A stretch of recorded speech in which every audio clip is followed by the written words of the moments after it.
Welcome to Bloodbath and Beyond. I'm Jay Bond, and today I'm going to take a look at Arrow Video's release for Bloodbath. Well, I don't think this is necessarily a great film. This is certainly a definitive edition of the story that is Bloodbath and Operation Titian. To expand a little further, what's great about this package is the story behind it. Essentially, Roger Corman decided to purchase a Yugoslavian film called Operation Titian in the early 1960s. Roger Corman still wanted to shoot this in Dubrovnik, but he did insist that it was an English film, so he brought on William Campbell and Patrick Magee, and actually brought on Francis Ford Coppola to be the uncredited story editor. This was all done to create a US-friendly release of the film, but unfortunately Roger Corman didn't really like it, so he started to kind of pitch the idea to other people, and it resulted in various recuts to the point where we ended up having 4 different films using a lot of the footage from Operation Titian with new reshoots to create completely different stories. For the first recut, Corman handed it over to Jack Hill and created Portrait in Terror. After that, Stephanie Rothman, who did a lot more reshoots and took a lot of the footage and repurposed it to create a vampire movie by the name of Bloodbath, which this release is based on. And finally, after Bloodbath was created and already had this vampire footage, Corman decided to recut it again for TV. So he chopped out scenes, he added some others, and created Track of the Vampire.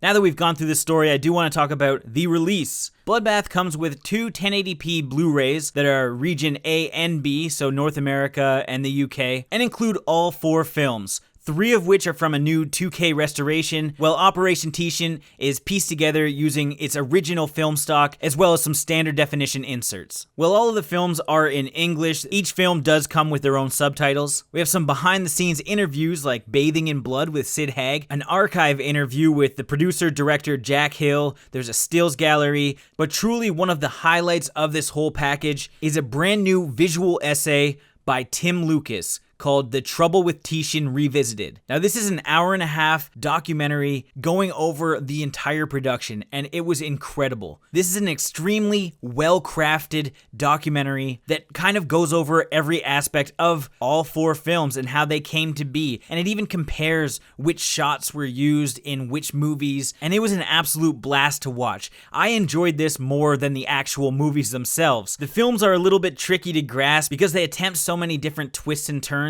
but I would highly recommend watching Operation Titian and Bloodbath just so you can see what footage they used and repurposed, and then watching the documentary or the visual essay, because it's really great to figure out how one movie and that footage became 4 different movies. So with this package, you have the reversible cover, you have the poster, there's also a really nice booklet. It's a matte finish, it looks beautiful, and it's a great little addition to have to make it the definitive edition of Bloodbath. While I didn't love the films, the visual essay is one of the coolest things that I've ever seen. I'm not rating this on the film, I'm rating this on the package itself and what you get. I'd have to give this 4 fresh-looking white suits out of 5. As always, thank you for watching. Like this video and comment below with your thoughts on Bloodbath if you've seen it. If you haven't and you do want to check this out, there are links in the description where you can find it. And subscribe to the channel if you want to stay up to date with all of our new videos here on Bloodbath and Beyond.